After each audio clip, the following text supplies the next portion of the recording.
Bonsoir à toutes et à tous. Merci de votre présence pour ce troisième live Contact, la communauté des leaders et des négociateurs. Aujourd'hui, ce soir, j'ai le grand plaisir d'avoir Maurice Barthélémy avec nous. Salut, Maurice, Laurent. ravi de t'avoir à plusieurs titres. D'abord parce que je suis de la génération des Robins et j'avoue que tu m'as fait rire de nombreuses fois et encore. Ensuite parce que on va parler de négociation et tu sais que c'est un sujet qui me touche et on va aborder la négociation avec un angle un peu particulier qui est un angle sur lequel tu as beaucoup travaillé, tu as écrit un bouquin assez incroyable, fort comme un hypersensible, celui de l'hypersensibilité. Comment ça se définit, comment on l'utilise, comment en négociation on peut le travailler. Ouais. Écoute, je sais que c'est un sujet qui t'a amené beaucoup de réflexion. Qu'est-ce que c'est pour les gens qui nous regardent et qui savent pas vraiment l'hypersensibilité? Alors, moi, je vais parler de ma propre hypersensibilité parce qu'en fait, c'est assez vaste comme terrain. Ma propre hypersensibilité, c'est d'abord une pensée en arborescence. Donc, une idée en amène 4, qui en amène 8, 16, très vite. Donc, il y a ce côté arbre généalogique au niveau de la tête. Il y a aussi une hyperesthésie, c'est-à-dire les sens qui sont très aiguisés. La vue, le toucher, l'ouïe, l'odorat, le goût, tout ça c'est très développé chez moi, ce qui fait que, par exemple, j'ai un petit problème quand il y a trop de lumière comme dans ce studio, ou quand j'entends la rue en permanence, ou quelqu'un mange des chips à côté de moi, bon bref. Et ça c'est tout le temps? Tout le temps. Tu peux pas décider de le mettre en place ou pas? Ah, j'aimerais tellement. Mais non, c'est pas possible. Ouais. Et donc ça c'est Donc là tu captes plein de trucs. Ouais, là je Les capte infos, la lumière. plein de trucs. Je vais capter tout d'un coup un projecteur qui fait un petit zzzz, et ça va m'attirer l'attention. Parfois il y a des micros avec des bonnettes et l'odeur de la bonnette me pose problème. Dingue. Tu vois, ce genre de truc. Bon, voilà. Il y a l'intuition qui fait partie de mon hypersensibilité. Je suis quelqu'un de très intuitif. Quand je vois quelqu'un, quand je suis dans une situation, je ressens tout de suite plein d'informations qui me permettent d'assez vite comprendre où je suis ou de comprendre la personne que j'ai en face de moi. En tout cas, la cerner assez rapidement. Là tu fais rêver tous les négociateurs qui nous regardent. C'est vrai. À mon avis, Tu rencontres quelqu'un, tu es capable de sentir son émotion, d'avoir plein d'informations sur elle qui vont t'aider à la comprendre, à lui répondre ou à négocier avec elle. Attends, c'est un super outil. En fait, c'est totalement instinctif. C'est-à-dire que je suis comme ça depuis, je pense, gamin. Et vraiment, au départ, moi, je pensais pas du tout que ça serait un atout. Je me disais, je suis fait comme ça, tu vois. Mais je pense qu'il y a pas mal d'hypersensibles chez les négociateurs. Tu me le confirmeras. Ouais, possible. Hein? Possible. Mais c'est intéressant, si tu pensais pas que c'était un atout, Ouais. est-ce que c'était vu comme une contrainte, une difficulté? Oui, parce que moi, si tu veux, au départ, cette hypersensibilité, moi, c'était plutôt un fardeau qu'autre chose. C'est-à-dire que moi, je me sentais différent, mais je ne comprenais pas pourquoi j'étais différent. En fait, je me disais, peut-être que j'ai un grain, peut-être que... Alors peut-être oui, ça t'as un grain, on est tous d'accord quand on te connaît, Maurice. Mais c'est vrai, non, c'était j'ai pas un celui-là. grain. Mais c'était pas celui-là. Tu vois, ouais. je pensais vraiment que j'étais... je comprenais pas mon état. Puis un jour, il y a quelqu'un qui me parle et qui me dit, mais tu serais pas hypersensible? Et moi, l'hypersensibilité, c'était... Avec les clichés que j'avais un peu en tête, c'était de la fragilité, c'était de l'hyperémotivité, c'était de la féminité, tu vois. Donc moi, je dis, non, je suis un garçon. Je suis un bonhomme, quoi. Je suis un bonhomme. T'avais quel âge? Mais 45. Ah ouais. Donc ouais. j'étais quand même assez vieux. Tu t'es aperçu de ça à 45 ans. Ouais, à 45 ans. Donc jusqu'à 45 ans, tu as considéré que c'était là, mais que tu l'as un peu mis sur la touche. Ouais, et puis c'était surtout un méga problème au quotidien, parce que quand on est hypersensible et qu'on n'a pas mis à jour son hypersensibilité, ça peut être un souci. Ouais. Et moi, à 45, tout d'un coup, je découvre que non seulement c'est quelque chose qui a été mis à jour, mais c'est pas forcément un souci. Au contraire, ça peut être un super atout si tu utilises tes capacités naturelles comme l'intuition, comme cette pensée qui va très rapidement, ou par exemple la créativité. Parce que très clairement, si j'ai fait ce métier, c'était que j'étais un gamin tout petit qui était tout le temps en train de trouver des histoires, voilà. Donc c'était ça aussi, ça fait partie de mon hypersensibilité. Et puis il y a quoi d'autre dans cette hypersensibilité? Il y a l'hyperempathie, c'est-à-dire c'est d'être tout le temps un peu essayer de filer des coups de main aux autres. Alors, au sein de ma famille, je suis un petit peu le diplomate, tu vois. Donc, tu es négociateur. je suis Du négociateur. fait de ton hypersensibilité. Totalement. Dans la famille, c'est ça. Et puis même, moi, j'adore filer des coups de main, mais finalement, je me suis rendu compte que c'était assez chronophage. Parce que finalement, on passe beaucoup de temps à s'occuper des problèmes des autres, mais soit on s'oublie un petit peu. Donc ça, il y a cette hyper-empathie-là. Et puis après, il y a d'autres sous-domaines, comme le problème de confiance en soi, où je suis quelqu'un qui peut beaucoup me remettre en question. Je le faisais énormément avant de devenir comédien. Quand j'ai commencé à être comédien et que je montais sur scène, j'avais mon estime de moi qui était à -20, quoi. Donc je flippais comme une brute et au point où je me dissociais. C'est-à-dire que mon système de défense... Tu sors de toi. Ah ouais, je sortais de moi. C'est-à-dire que j'étais tellement stressé qu'il y avait le mec qui était là face à la caméra ou sur scène, et puis il y avait moi bien peinard dans un coin au-dessus en train de me dire bon bah démerde-toi, t'es dans la merde, voilà. Donc ça c'était le stress. Et donc c'est un problème d'estime il y a beaucoup d'hypersensibles qui ont ce problème pour se faire confiance, pour s'aimer et s'aimer et surtout pouvoir s'exprimer en public, pouvoir exposer quelque chose lors d'une réunion, donc ça c'est une composante importante. J'ai lutté contre ça, aujourd'hui ça va un peu mieux. Et puis voilà, après il y a plein d'autres caractéristiques, mais ça c'est un petit peu les points cardinaux. Ce qui est intéressant, c'est que tu parles d'hyper plein de trucs. L'hyperémotivité. Moi, tu vois, jusqu'à aujourd'hui, jusqu'à ce que tu l'évoques, l'hyperémotivité, pour moi, c'était forcément lié à l'hypersensibilité. Alors, et pas du tout. Évidemment, il y a des hypersensibles qui sont hyper émotifs, ça c'est sûr. Mais moi, par exemple, je suis hypo-émotif.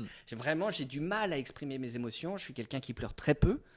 Et j'ai une humeur assez constante. Alors parfois j'aimerais pleurer parce que ça évacuerait mes émotions et ça serait simple. J'aimerais me mettre en colère parce que ça évacuerait. Tu te mets jamais en colère? Assez peu. Ouais. Il m'est arrivé de me mettre en colère quand je suis tombé face à des personnes manipulatrices ou pervers narcissiques qui me poussaient à bout. Mais Dieu merci, aujourd'hui, il y en a de moins en moins autour de moi. Donc, je ne me mets plus dans ces états extrêmes. Et aujourd'hui, non, je suis plutôt quelqu'un d'assez assez calme, mais voire parfois trop calme. J'ai tendance à ne pas réagir comme il faudrait réagir. Je trouve que c'est sain de réagir, d'être en colère quand il faut être en colère, ou d'être triste quand il faut être triste, ou être très joyeux quand il faut être très joyeux. Moi, j'ai une sorte de calme comme ça, voilà, bon. Mais c'est subi, c'est comme ça, ou c'est choisi? Non, c'est ma nature. C'est ma nature. Tu ne protèges pas un peu des émotions totalement. En la mettant à l'extérieur? Ah, mais c'est totalement une défense, effectivement. C'est une façon pour moi de mettre à distance ces émotions. On a toujours un peu moins mal quand elles sont douloureuses, mais c'est pas grave si elles sont moins joyeuses, parce que là, pour le coup, c'est moins grave, mais c'est évidemment une défense. Donc quand j'ai été voir une spécialiste pour mettre à jour mon hypersensibilité et la travailler, elle m'a dit au contraire, il faut que tu vives tes émotions, vas-y, prends-les à bras le corps, n'aie pas peur.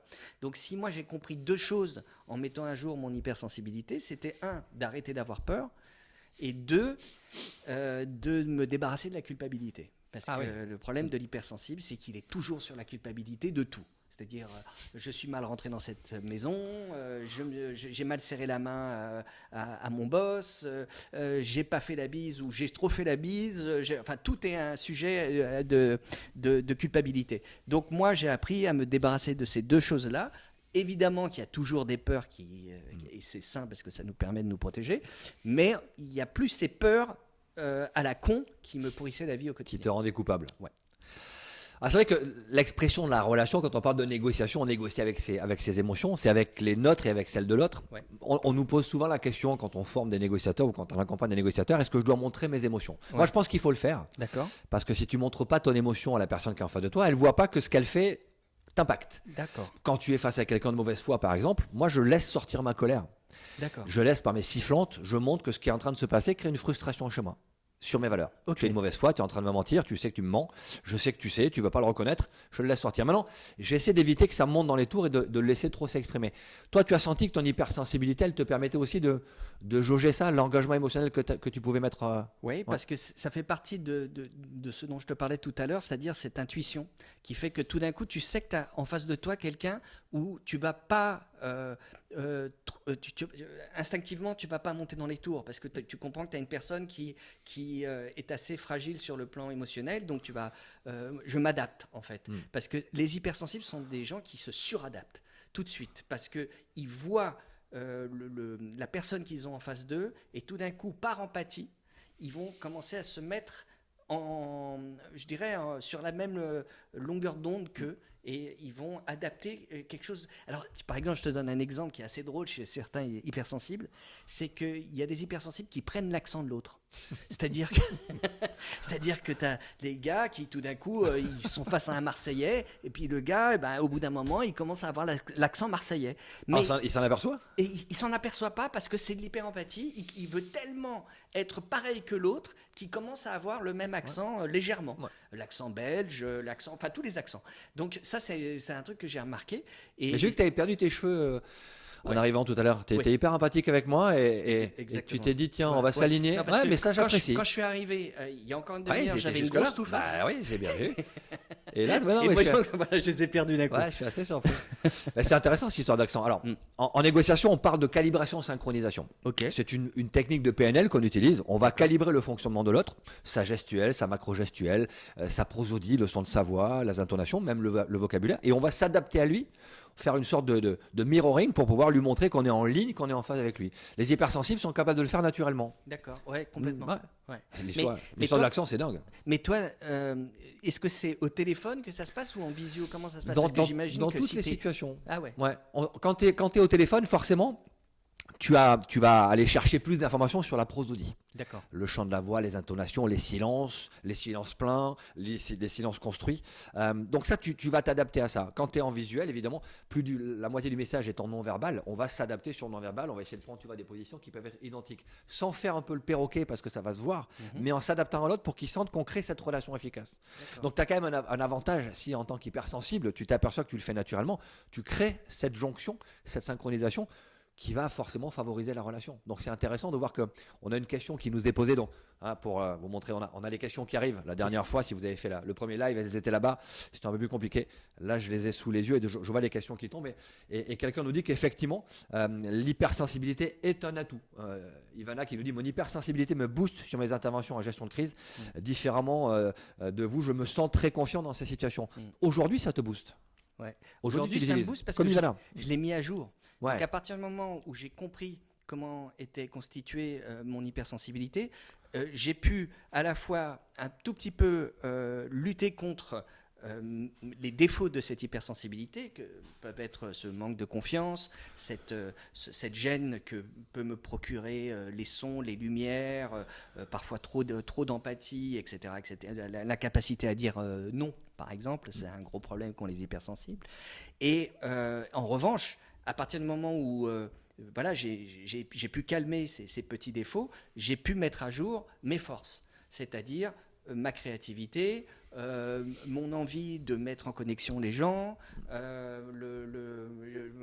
ma capacité, mon énergie aussi, parce que je suis plutôt quelqu'un qui suis à fond un peu toute la journée, ce qui fait que le soir je suis fatigué à 19h30.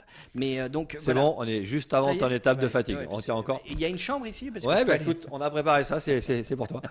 Donc voilà. Donc ouais, effectivement, aujourd'hui, moi, j'en profite beaucoup plus de mon hypersensibilité, mais c'est hyper important de dire à ceux qui nous regardent qu'il y a plein de faux amis sur l'hypersensibilité Ouais. et que même il y a vraiment les gens pensent que c'est vraiment une énorme fragilité, alors qu'en fait, pour tous les chefs d'entreprise qui nous regardent, ça peut être un immense atout dans une boîte D'en avoir. d'en avoir. Parce que les hypersensibles, ce sont des gens qui, déjà, sont des gros bosseurs, qui ont un sens de la perfection vraiment très, très élevé. Sont des gens qui mettent en connexion et qui ont un sens de la solidarité et du travail en équipe qui est très forte. Et puis, c'est aussi des gens qui vont aller trouver d'autres solutions. Parce qu'à cause de cet esprit en arborescence, ils vont avoir un cheminement de pensée qui va être un peu différent des autres. Que personne va voir. C'est ça. Et donc, j'ai l'impression, moi, que les hypersensibles sont hyper complémentaires aux autres qui le sont moins. Et un peu comme la main droite et la main gauche, on a besoin des deux mains pour bien bosser. Et ben, je pense qu'on a vraiment besoin des hypersensibles pour bien faire avancer le schmilblick. Et c'est pas pour rien que des gars comme Elon Musk sont des purs hypersensibles, même si je partage pas tout ce qu'il fait, mais dans sa façon, dans son fonctionnement, ouais, de voir l'avenir, etc. On a très clairement affaire à un hypersensible. Einstein l'était évidemment, Mozart l'était évidemment. Ce sont des gens qui avaient une autre manière d'appréhender un problème, quoi. C'est qu'on parle aussi parfois de polypotentiel. On a l'impression que les hypersensibles ont cette capacité à être perfectionnistes dans plein de domaines différents et ensuite de les relier pour aller inventer des choses auxquelles les autres n'ont pas pensé. Ben oui, parce qu'en fait, on a des lubies. C'est-à-dire que on a des passions comme ça, qui sont assez passagères, mais on va aller assez loin dans ces passions. Tout d'un coup, moi, je peux me passionner pour la plongée sous-marine. Bon, bah, là, il va falloir que je m'équipe avec le meilleur équipement possible de plongée sous-marine, parce que je vais me dire, là, je vais me mettre à fond. Donc, qu'est-ce que je vais faire ? Je vais prendre des cours théoriques, après, je vais passer mon brevet PADI, puis etc. Et je vais aller à fond, ça va durer 1 an, 2 ans, et puis après, je vais arrêter parce que j'estime que j'ai fait le tour. C'est bon. Et après, je vais passer à une autre passion. Et en fait, ces passions-là, au bout d'un moment, en fait, on les utilise un peu de façon sans s'en rendre compte, et elles sont en fait des atouts dans notre expérience. Ouais. Est-ce que hypersensible, c'est être hyperactif ? Tu l'as déjà évoqué ? Alors oui, de la même façon qu'il y a des hypersensibles qui sont hyper émotifs, il y a des hypersensibles qui sont hyperactifs. Ce qu'on appelle des troubles de l'attention avec hyperactivité. Bon, bah oui, très clairement, moi je suis comme ça. C'est-à-dire que je ne peux pas tenir en place. J'ai la jambe qui tremble sans arrêt. Je suis très vite hyper stressé quand une réunion dure trop longtemps. J'ai le sentiment que voilà, tout a été dit en un quart d'heure et qu'après on ne fait que répéter ce qui a été dit durant le quart d'heure. Donc il y a ce besoin de tout le temps être en mouvement. Et alors je dirais qu'une fois que je l'ai compris, il faut savoir aussi s'arrêter, prendre le temps, faire du sport, ça calme l'hyperactivité, et puis surtout éviter les addictions, parce que souvent les hyperactifs sont fragiles aux addictions parce qu'ils ont besoin de ces addictions pour les calmer. Donc ils vont avoir des fragilités au niveau de l'alcool, au niveau des drogues, au niveau du jeu, au niveau du sexe, parce que ça calme leur mental. Donc ça, c'est un truc qu'ont pas mal d'hypersensibles. Tout ça pour calmer cette suractivité et ce cerveau qui n'arrête jamais. Ouais, ça tourne, mais parfois ça tourne trop vite. C'est compliqué. Ça. Ouais, une question qui me tarabise, parce que c'est intéressant ce que tu dis sur les entreprises. Ouais. Et il y a des hypersensibles dans vos équipes parce que ça vient complémenter le reste. Comment on sait qu'on est hypersensible ? Je pense que tout le monde se pose la question parce que tu as dit, ça a été révélé. Tu as dit, j'ai vu quelqu'un qui a révélé mon hypersensibilité. Et à partir de là, c'était plus une contrainte, ça devenait une force. Comment est-ce qu'on arrive à révéler qu'on l'est ? Ou même quand on est parent, comment on arrive à voir que nos enfants sont hypersensibles ? En fait, c'est une question d'évidence. C'est-à-dire que les gens qui nous regardent, en nous écoutant, tout d'un coup, ça va faire tilt dans leur tête. Il y en a plein qui nous disent, mais je suis en train de me reconnaître en vous. Ce que vous dites, c'est moi. En fait, c'est une évidence. Après, moi, ce que je leur conseille, c'est de faire leur propre enquête sur leur propre façon de fonctionner, parce qu'il y a plein d'hypersensibilités différentes. Il n'y a pas un diagnostic aujourd'hui ? Il n'y a pas une grille qui permettrait de... Il existe des tests sur Internet qui permettent de très vite répondre à ces tests et puis et qui vous donnent un diagnostic. Alors, j'aime pas le terme diagnostic parce que ça veut dire qu'on est malade et c'est pas une maladie. Mais il y a une analyse qui est faite et ce qui nous permet de nous mettre sur la bonne piste. Donc moi, je conseille à chacun de lire, écouter des podcasts vraiment sur le sujet et se faire sa propre idée. Parce que j'aime pas trop le principe de la règle absolue. Parce que très clairement, c'est un domaine sur lequel il y a plein d'hypersensibilités. Par exemple, je te donne un exemple, il y a des hypersensibles qui sont hypermnésiques, qui ont une mémoire phénoménale. Moi, c'est le contraire. J'ai une mémoire flash. C'est-à-dire que j'ai besoin d'effacer mon disque dur en fin de journée parce qu'il est tellement chargé d'informations qui ne me servent pas que j'efface tout. Et du coup, il y a des souvenirs importants. Ouais, inconsciemment. Tu décides pas, tiens, Non, alors qu'il y en a d'autres qui vont tout retenir. Ouais, c'est vrai que cette idée de se dire je suis hypersensible ou je le suis pas, c'est pas aussi simple que ça. Non. C'est pas blanc ou noir. Visiblement, Non. il y a beaucoup de formes qui sont. Exactement, et je pense justement que c'est la raison pour laquelle parfois je prends des distances avec des bouquins où les règles sont trop, je dirais, écrites dans le marbre. J'ai tendance à dire, non, faites-vous votre propre idée de votre propre hypersensibilité, écoutez, et de toute façon, il ne faut pas se leurrer, quand on est hypersensible, tout d'un coup, quand on découvre que ça existe, on est tellement soulagé de se dire ah putain ça a été mis à jour, Ouais. c'est génial, je peux enfin C'est pas un comprendre. problème. C'est pas un problème que du coup la personne va se passionner toute seule et va lire énormément et va écouter énormément là-dessus. Donc écoutez-vous, et si c'est votre cas et tout d'un coup cette passion, il y a de fortes chances que vous le soyez. Ouais. Après, je sais que tu n'as pas amené ton livre parce que tu voulais pas forcément qu'on en parle, mais moi je vous le dis. Je suis pas dans la Moi, le bouquin m'a vraiment fait découvrir ce que c'était que l'hypersensibilité. Et de manière très constructive. Fort comme une hypersensible, c'est vrai que c'est une vraie force et c'est un vrai avantage. Maintenant, et c'est une question qu'on nous pose et c'est une question qu'on s'est posée quand on a échangé ensemble sur la négociation avec un hypersensible et un non hypersensible. Comment tu arrives à expliquer que tu as construit quelque chose qui sort du cadre, que tu perçois des informations que les autres n'ont pas, en faisant en sorte que ce soit acceptable par les autres, qu'ils ne te prennent pas pour un fou? Que tu as senti des trucs qu'eux n'ont pas senti ou ne peuvent pas sentir, mais c'est des trucs importants. Notamment, tu vois, je pense sur la prise de décision. Ouais. On doit partir par là, je pense qu'il faut le faire. Comment tu peux l'expliquer pour que ce soit accepté avec des gens qui n'ont pas les codes et qui n'ont pas la même technique? En fait, il faut se mettre à leur place, c'est-à-dire respecter leur manière de penser et ne pas essayer de absolument imposer sa manière de penser. Parce que l'hypersensible, souvent, il est tellement persuadé qu'il a raison, et il a souvent raison, qu'il va affirmer un truc et tout le monde va se retrouver en se disant mais il est con, pourquoi il est aussi péremptoire, etc. Donc je dirais qu'il faut d'abord se mettre à la place de l'autre et l'amener je dirais, à accepter l'idée qu'on a et non pas essayer de lui imposer à tout prix. On a une urgence, tout d'un coup on se dit mais putain je suis sûr que c'est la bonne idée et on est tellement dans le stress de se dire ils vont pas la prendre qu'on veut absolument l'imposer aux autres. Et tu sais qu'elle est bonne. Mais je sais qu'elle est bonne, mais il vaut mieux prendre son temps et de se dire ok on va essayer ensemble d'aller vers cette idée même si elle vous paraît un peu atypique, mais je suis persuadé que c'est la bonne idée. Donc voilà, il faut se mettre à la place de l'autre. Et c'est intéressant change un peu de casquette, celle de l'acteur, elle était intéressante, de l'auteur aussi, mais tu es réalisateur. Tu as fait des films assez dingues et comment tu arrives à faire en sorte que tes acteurs, qui ne sont pas tous hypersensibles, arrivent à intégrer les trucs qui te viennent en tête ou la vision que tu as de la scène qu'il faut monter? Et ben alors là, pour le coup, sans leur dire les gars, je suis le réalisateur, faites ça, faites-le, alors, je sais que c'est comme ça qu'il faut le faire. Alors, il y a une erreur qu'on peut commettre quand on est réalisateur, c'est de jouer l'intonation, l'émotion qu'on aimerait avoir. Et ça, il faut surtout pas le faire parce que l'autre se met à imiter et donc ça devient nul. Non, ce qu'il faut essayer de faire, c'est une fois de plus se mettre à la place de l'acteur, parce qu'il faut savoir que les acteurs et les actrices sont des gens stressés. Ils arrivent sur un plateau, on leur demande de jouer quelque chose, il y a plein d'éléments techniques partout, et on ne se met jamais à la place de l'acteur en se disant bon c'est quand même stressant la situation dans laquelle ils sont. À partir du moment où vous prenez en compte le fait qu'ils sont stressés, il faut leur donner le moins d'informations possible, c'est-à-dire vraiment leur donner des informations, les 4 informations dont il faut que ça rentre. Donc il faut qu'il y ait le moins de blabla possible. Donc je vais diminuer au maximum mes informations et leur donner des clés. C'est-à-dire vraiment leur dire moi j'aimerais que tu joues ça plus lentement, tu ralentis ton débit.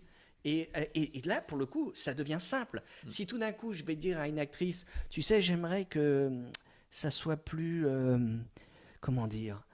plus émouvant.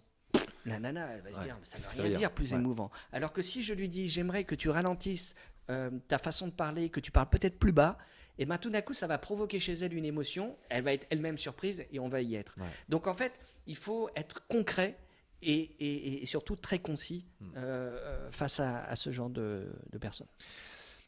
Comment tu as géré un passage moi qui m'avait marqué dans Fort Boyard? Je me rappelle dans Fort Boyard quand tu te retrouves assis sur le truc là avec la tête dans le fauteuil, dans la chaise roulante, et que tu passes à travers toutes les bestioles. Comment tu as géré ça avec ton hypersensibilité, c'est-à-dire avec toutes les infos que tu avais de ce qui allait se passer? Alors oui, parce que on voit pas que tu es en stress, tu es hyper pro, mais j'étais très stressé parce que, alors, pour 2 raisons. La première, c'est que c'est une épreuve où tu es attaché. tu as le cou qui est comme ça, et tu ne peux pas mettre tes mains devant tes... Tu vois, donc déjà, tu as les mains qui sont... c'est attaché. qui t'es attaché, et tu as juste la tête qui sort, et tu dois avancer avec ta chaise roulante et traverser des bocaux, des sortes d'aquariums où il y a des bestioles dedans. Alors, quand tu traverses des mouches, ça va. Quand tu traverses des lézards, ça pue, mais ça va. Et puis après, tu traverses des pigeons qui te chient dessus. Bon, là, tu dis, ok, c'est un peu gore, mais ça va. Et à un moment, j'arrive devant un aquarium rempli de rats. Et là, franchement, les rats, c'est pas ma came. C'est pas ton truc. Non. Ouais. Et là, j'ai commencé tout de suite à dire, non, je vais pas y aller. Je vais pas y aller, voire même couper, quoi. Ouais. Oui, c'est enregistré, donc c'est enregistré. Tu te permettre on peut dire aller. couper. Ouais. Et puis là, tout d'un coup, il y a un peu de claustro parce qu'on voudrait bouger, et puis on est vraiment complètement tanké au fauteuil. Et puis, dans ma tête, il y a eu une sorte de déclic où je me suis dit, mais en fait, est-ce qu'il y a eu dans ta vie un rat qui t'a emmerdé ? Est-ce que tu t'es fait attaquer par un rat ? Et là, je me suis dit non. Bon, bah ok, bon, vas-y. Et là, j'ai traversé, et là, je me suis rendu compte que les rats, ils ont beaucoup plus peur de nous que le contraire. Et finalement, quand j'en suis ressorti, je me suis dit, mais en fait, j'ai pas peur des rats. Je m'étais construit une peur qui venait sûrement d'un film ou je sais pas, je sais pas pour quelle raison j'avais peur des rats. Et maintenant, bon, bah non, j'ai moins peur des rats qu'avant. Eh ben, écoute, j'en ai amené un. C'est pour toi. Ouais. Ton émotion, effectivement, on comprend que l'hypersensibilité, c'est pas de l'hyperémotivité, mais que ton empathie, ton hyper-empathie pour les autres peut t'aider, parce que tu sais aujourd'hui piloter tes émotions et faire de l'hypersensibilité un avantage. Est-ce que tu as eu à gérer l'émotion de quelqu'un d'autre dans un film, dans une préparation de film, dans ton métier ? Est-ce que ton hypersensibilité t'a permis de mieux gérer l'émotion d'une personne qui était en face de toi, justement pour remettre un peu de raison là-dedans ? Ah, totalement. Je te dirais par exemple, quand j'ai fait le film Papa avec Alain Chabat, c'était en 2004. Moi, j'étais à 5 jours du tournage et j'étais à Montpellier parce que ça se tournait là-bas. Et là, tout est prêt à 5 jours du tournage. Tout est prêt. Ouais. On n'attend plus que l'acteur qui doit arriver 2 jours après, et puis le film commence. Et puis là, j'apprends par mon producteur que Chabat ne veut plus faire le film. 5 jours avant. 5 jours avant. Donc, si Chabat ne fait pas le film tombe à l'eau. Donc c'est vraiment des gros enjeux financiers et puis même une grosse déception. C'était mon 2e film, et puis tourner avec Chabat, c'était un rêve. Bon, bref, c'était la cata. Comment tu le prends quand tu apprends ça ? C'est tellement dingue que je me dis, c'est pas possible. C'est injouable. Il va pas me planter 5 jours avant le tournage. C'est Chabat, c'est une blague. Voilà. Il est derrière la Donc porte. je pense qu'en fait, il faut que je remonte à Paris, que je lui parle, et que voilà. Et ça va le faire. Donc je suis pas du tout en panique parce qu'il y a mon cerveau qui a fait une sorte de switch. Et là, j'ai débranché mes émotions pour le coup. Tu t'es dissocié, tu en as parlé tout à l'heure. Ouais. T'es sorti du truc. Mais plutôt dans le bon sens cette fois. C'est-à-dire que cette dissociation m'a permis de rester calme et de me dire, ok, c'est tellement énorme que c'est pas possible. Donc, durant tout le voyage en train, je me suis dit, ok, non, en fait, je vais le convaincre. Ça va aller, je vais le convaincre. T'étais sûr ? J'étais sûr.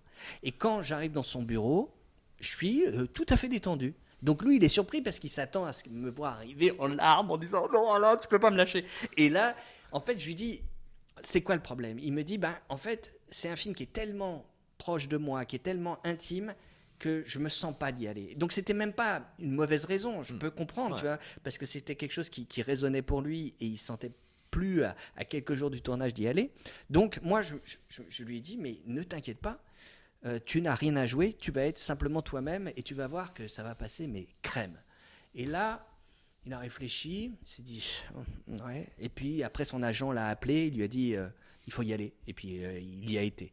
Mais c'est vrai que là, je me suis senti dans une situation de danger, mais vraiment forte. Mais instinctivement, j'ai su comment il fallait que j'appréhende le garçon. Tu t'adaptes. Ouais.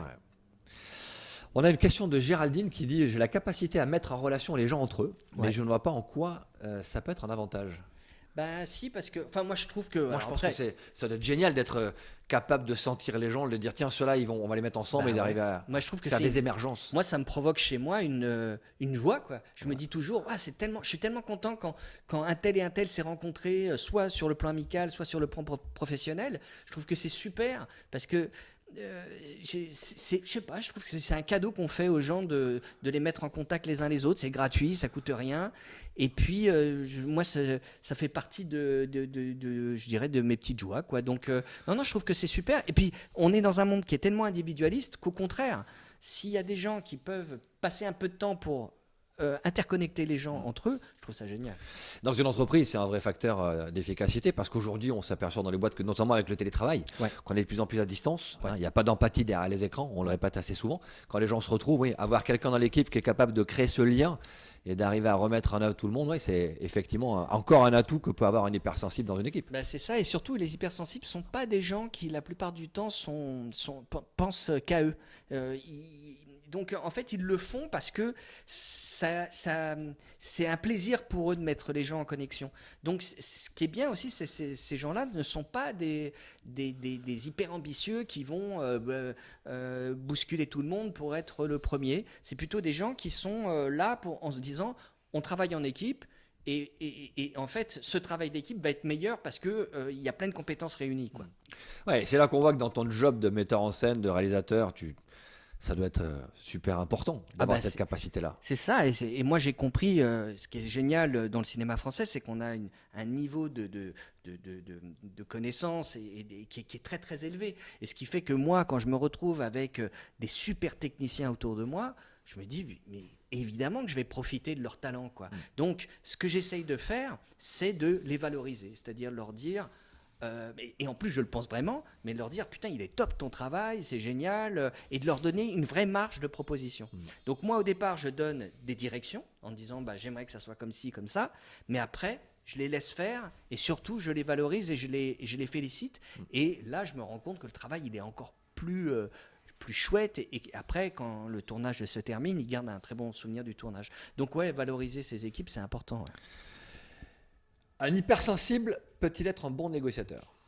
C'est la question qu'on nous pose. Alors moi je dirais oui et non. Tu fais la négo dans ton job. Alors je dirais que dans un cas comme le mien où j'arrive à gérer mes émotions très facilement, je dirais que pourquoi pas. En revanche, il y a plein d'hypersensibles qui perdent leurs moyens.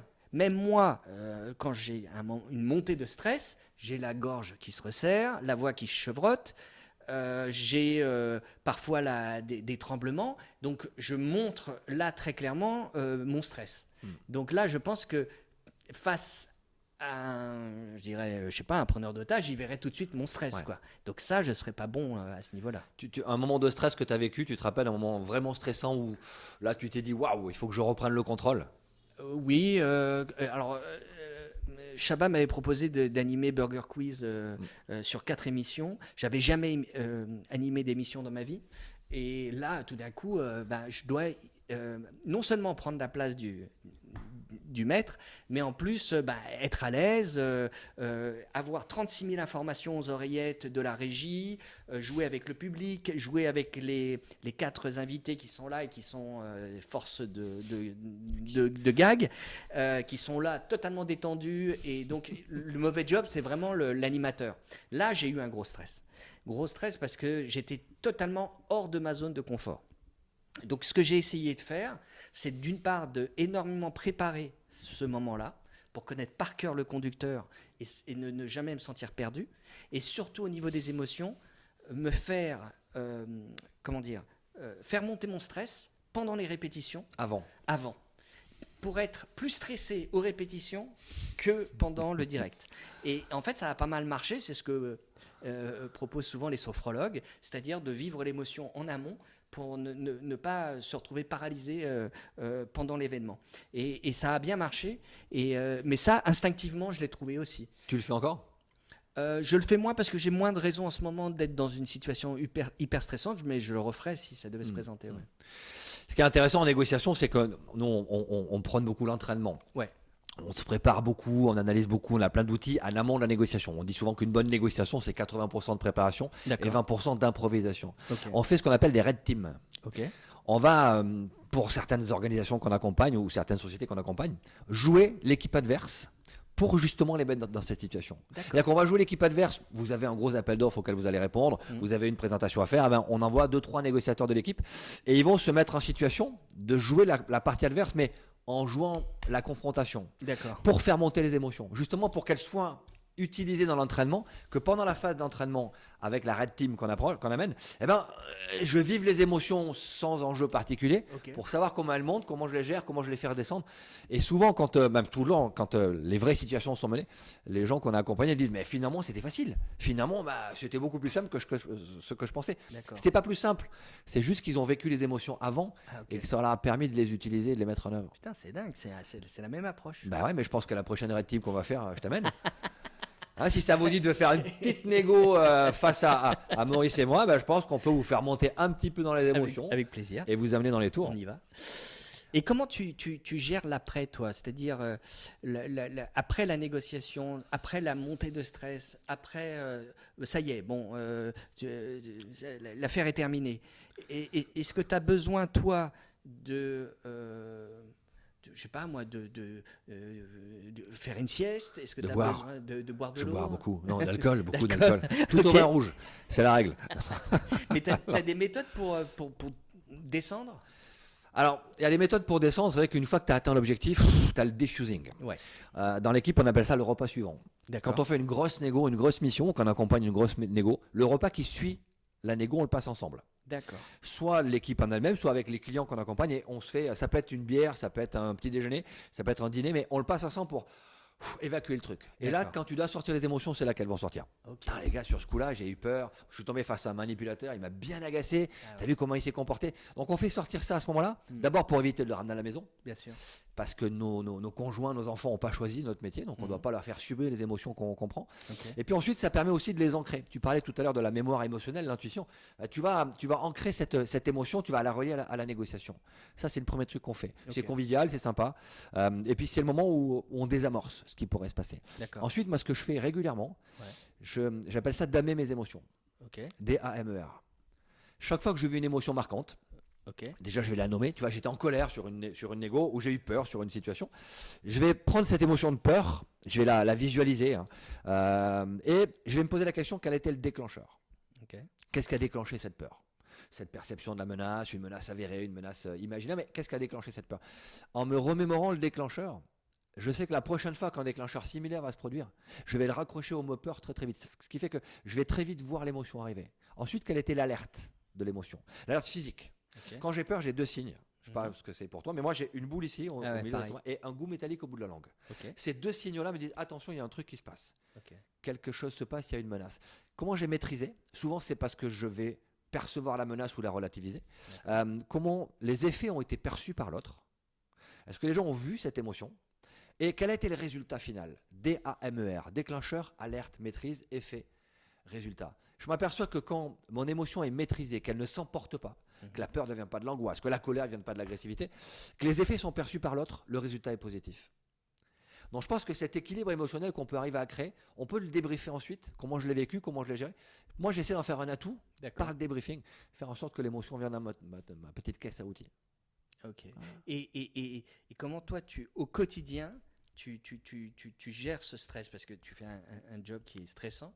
Est-ce que ça passe par du sport? Est-ce que ça passe par je sais pas, de la méditation? Est-ce que ça passe par du yoga? Ah oui. Ouais. D'accord. Je fais du yoga tous les jours, 20 minutes de yoga. Donc pour ceux qui pensent que le yoga c'est un sport de mamie, et j'embrasse ma mère qui est certainement derrière la caméra et qui fait du yoga, c'est un vrai sport physique, c'est assez bluffant. 20 minutes de yoga vinyasa, yoga dynamique. Ouais, tu te vides un peu la tête avant de commencer la journée, avant de commencer l'émission. Donc là, c'est un bon truc. Ensuite, avant les prises de contact, je me mets en situation d'évacuer ce qui pourrait être un problème. Je fais un peu comme toi. Je revis les émotions que je pourrais rencontrer. Dans notre approche Hermione, le H, c'est la haute intensité et on s'interroge quelles sont les émotions que je vais rencontrer. On essaie de les voir avant pour les neutraliser. Et puis, quand je vais être dans la négociation, j'ai mon petit rituel que j'utilisais quand j'étais au RAID et qui est plutôt un rituel de négociation de crise et que ceux qui nous regardent connaissent parce que c'est prononcer le mot contact. Quand on va commencer une phase de négociation, que ce soit moi au contact, ce qui est de plus en plus rare, ou les équipes que j'accompagne, ou les clients qu'on accompagne, avant de commencer, quand on va discuter, ok, allez, contact, je me mets ça dans la tête et ce mot-là, ça focalise mon attention sur ce qui va se passer. Ah ouais, c'est l'entrée en connexion. C'est me dire, allez, c'est le moment. Contact, ça veut dire on y est, on est parti. on lance l'équipe. Et peut-être que tes signaux, justement, tes multisignaux, je pense pas que je suis hypersensible parce que j'ai pas tout ce que tu es en train d'évoquer, mais quelques petits trucs quand même. Et je me dis que quand je me mets en condition de rentrer en négociation, j'ai plein de messages qui vont arriver. Mais plus que ce que j'ai quand je ne suis pas en négociation. Quand je suis en négociation, je peux percevoir plein de choses. Plein de choses qui vont bouger, une activation musculaire sur le visage, une attitude dans le ton de voix, plus facilement que quand je suis en relation normale ou je ne suis pas en négociation. Donc, ouais, peut-être que j'arrive à mobiliser quelques outils d'hypersensibilité pour aller chercher de l'information. Enfin, moi qui suis allé chez toi dans Lyon, j'ai quand même le sentiment que tu es quand même un bon hypersensible. Tu crois ? Oui, parce que si tu veux, quand je vois que chaque chose a son utilité et que tu as pensé à tout, enfin, on sent qu'il y a un sens de la perfection, il y a ce besoin aussi où tu mélanges à la fois le travail et le plaisir.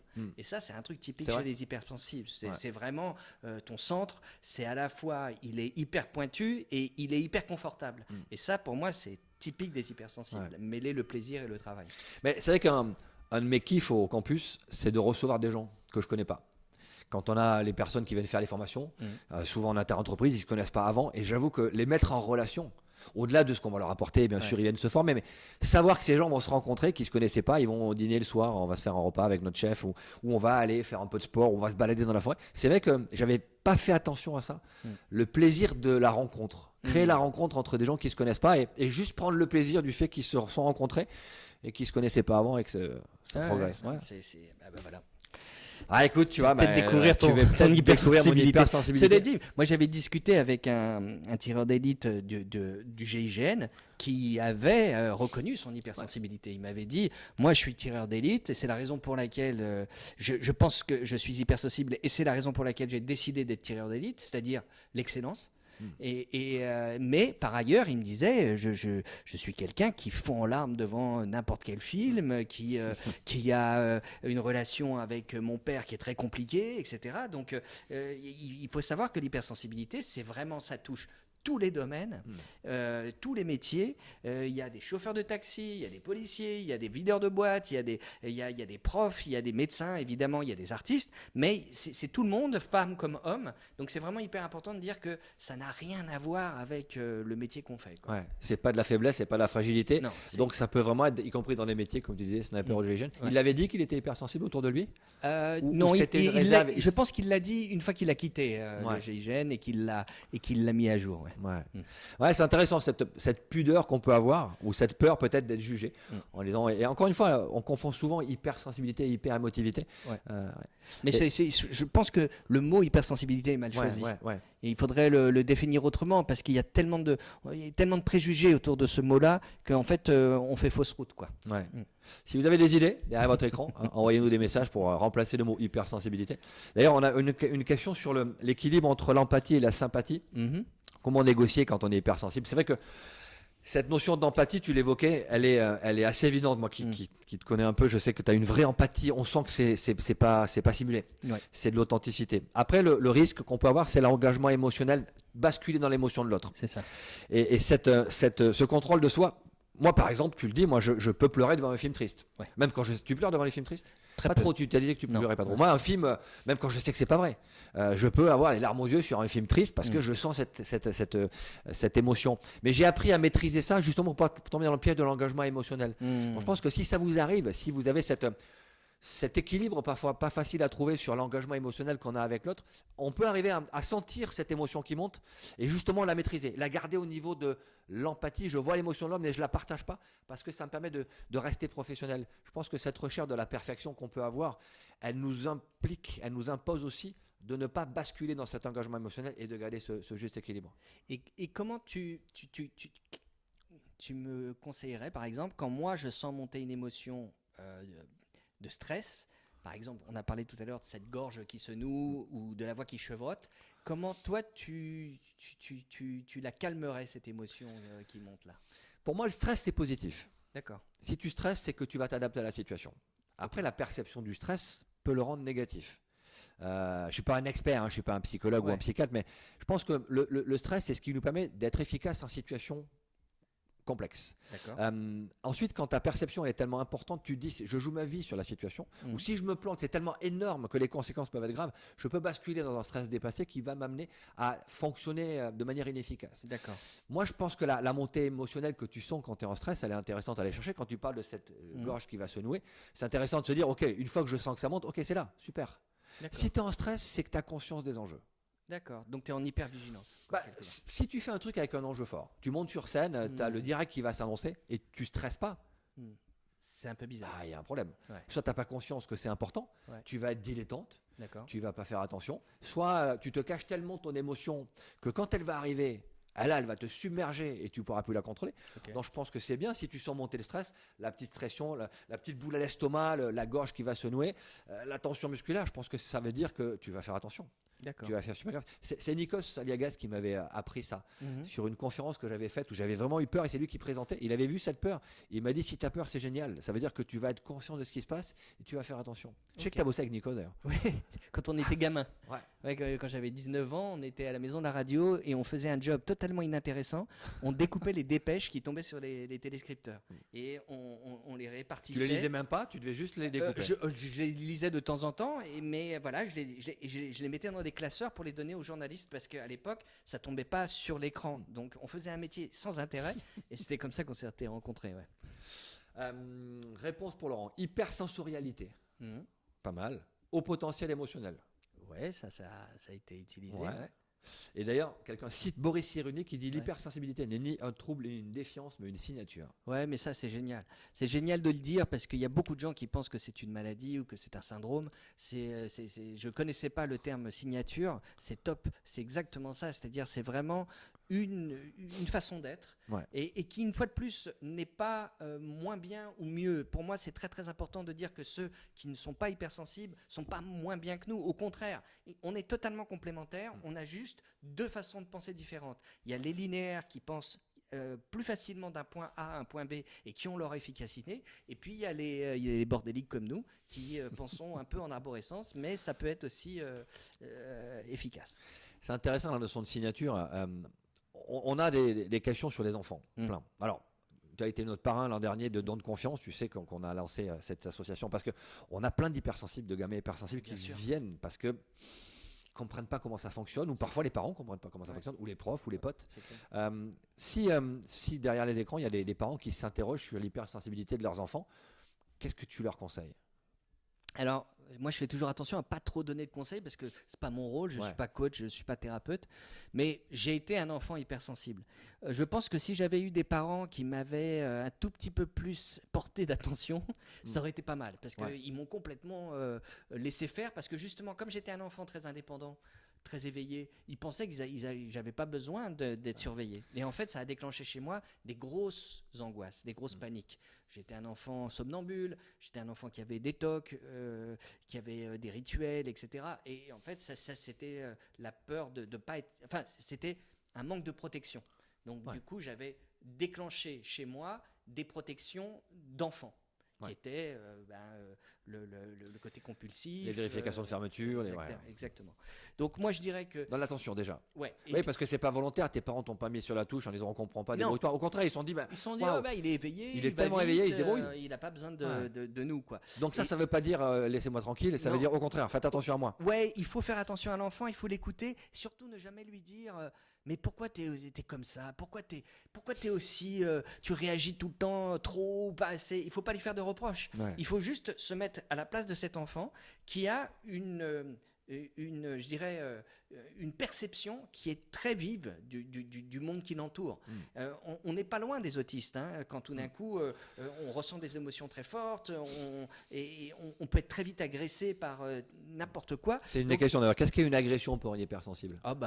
Les agressions, elles sont de tous les types. Hein. Tout à l'heure, je parlais d'un gars qui mange des chips dans le train ou des pop-corn dans un... Ça peut être très agressif pour nous parce que, par exemple, je suis misophone. Je déteste les bruits de bouche. Ça me rend dingue. Ça me monte tout de suite. J'ai les nerfs. Mais ça peut être de la violence. Les hypersensibles sont très sensibles à la violence. Donc, ils vont avoir du mal à regarder le journal télé, par exemple. parce que trop frontal.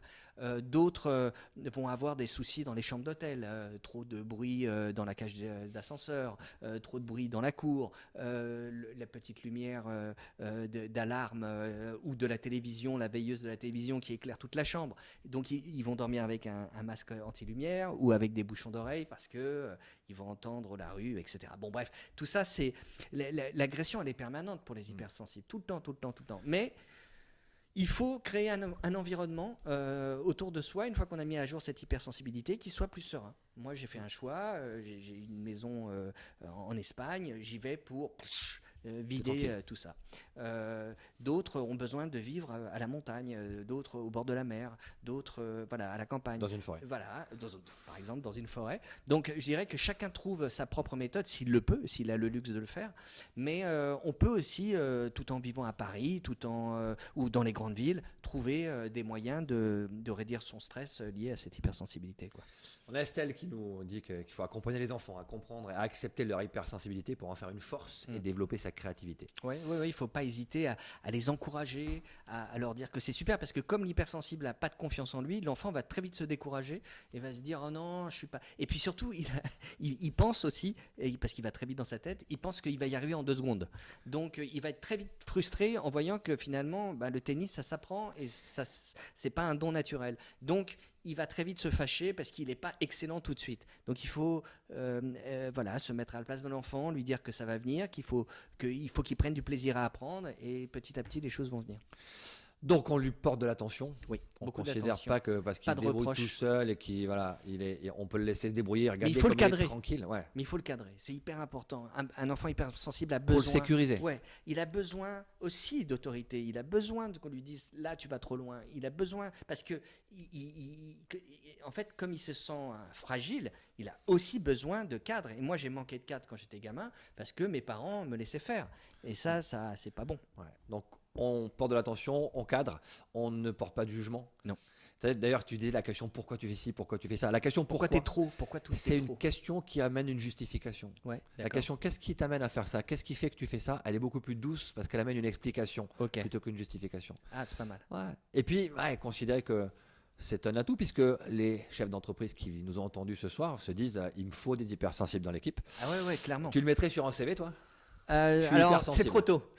Tu crois? Ouais, je suis hypersensoriel, je regarde un peu les termes qui ont été utilisés. Mais tu sais, petit à petit, ça rentre parce que j'ai vu, par exemple, chez Carrefour, ils avaient 1 heure dans la journée où ils baissent les lumières et ils baissent les annonces et que ça a été pris en compte. Ouais, dans les boîtes de nuit aussi. Et dans les boîtes de nuit aussi. Donc, je trouve ça top que petit à petit, on prenne en compte ça et que donc je dirais que ça fait son chemin. On n'y est pas encore. Ouais, mais c'est intéressant de se dire il a osé mettre qu'il était hypersensible. Waouh, c'est pas une faiblesse. C'est un super atout. Ça n'y est pas encore, mais il faudrait en parler à des RH pour voir si ça peut être considéré comme une force. Les DRH qui nous écoutent, on en a pas mal. On était un peu plus d'un millier inscrits. S'il y a des DRH qui nous écoutent, qu'est-ce que vous en pensez? Est-ce que vous seriez prêt à recruter un hypersensible s'il le mettait dans son CV? Et puis surtout, poser la question la prochaine fois que vous avez un entretien au niveau de la sensibilité, comment vous êtes. Ouais. On nous demande de rappeler le titre de ton livre. Donc c'est Fort comme un hypersensible. On le trouve sur Amazon. Oui, c'est sorti chez Pocket. C'est sorti aussi chez Michel Lafon en grand format, donc il est là. Ouais. C'est un super bouquin, c'est pas parce qu'il est là, mais c'est vraiment un super bouquin. Et tu penses qu'un enfant peut le lire? À partir de 10-12 ans, c'est peut-être intéressant aussi pour se découvrir à ce moment-là. Ouais, moi j'ai plein de gamins en séance de dédicace qui viennent me voir, et comme souvent ce sont des enfants très éveillés, ça va. Il percute. Ensuite, l'acronyme DAME. L'acronyme DAME, D-A-M-E-R. On vous le mettra dans le replay, on rajoutera l'acronyme, on vous mettra aussi le livre. DAME, c'est le déclencheur des émotions. Essayez de verbaliser, de vous rappeler le déclencheur des émotions. L'alerte physique, comment vous l'avez ressenti monter. Vous verrez que les 7 émotions primaires qu'on éprouve ont toutes les mêmes alertes physiques chez vous. C'est très différent d'une personne à l'autre, mais on a tous les mêmes alertes physiques, ça vient tout le temps de cette façon-là. Ensuite, la maîtrise. Comment j'ai maîtrisé et est-ce que j'ai maîtrisé?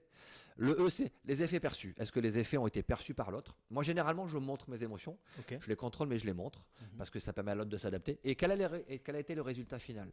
Je m'aperçois que quand je montre ces émotions et qu'elles sont contrôlées, le résultat est souvent positif. Je vous enverrai un petit topo sur Damer les émotions, comme ça vous pourrez retrouver tout ça. Puis je ferai un post sur LinkedIn sur Damer. Je le ferai la semaine prochaine. Vous pourrez le retrouver sur mon profil LinkedIn. Trop bien. Ouais, écoute. Comment gérer la bulle de sécurité dans laquelle on se met pour rester en lien avec le monde actuel? Ah, c'est intéressant ça.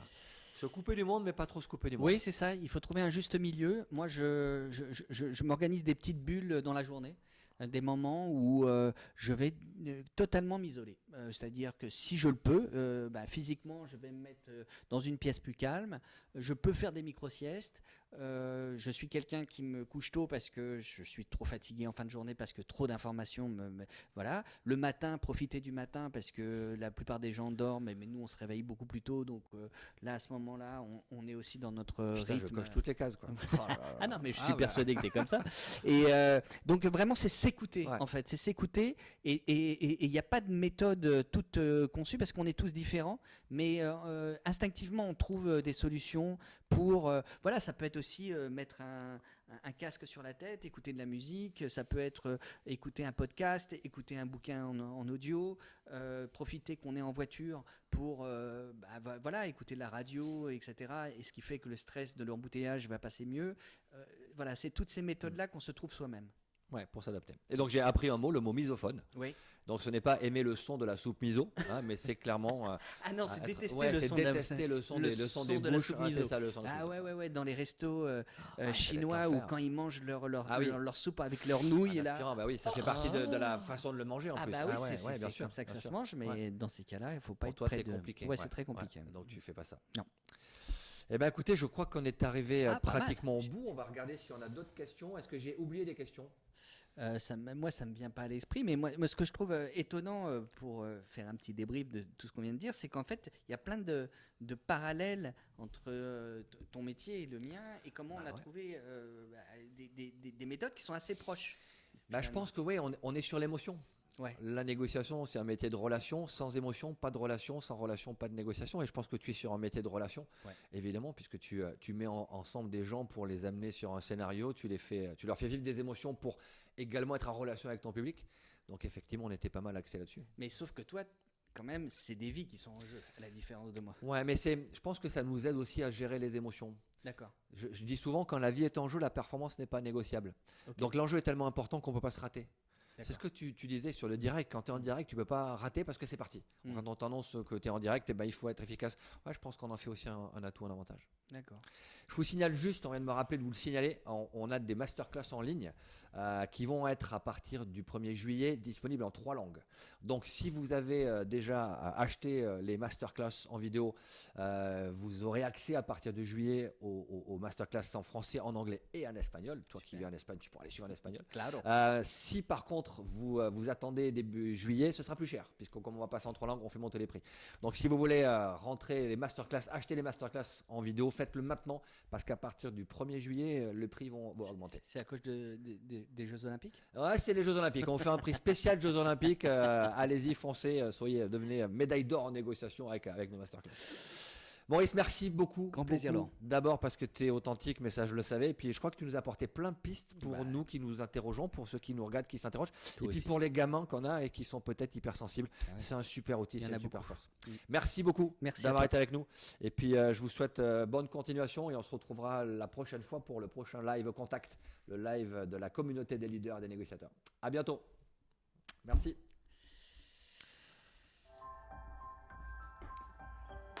Just in the nick of time.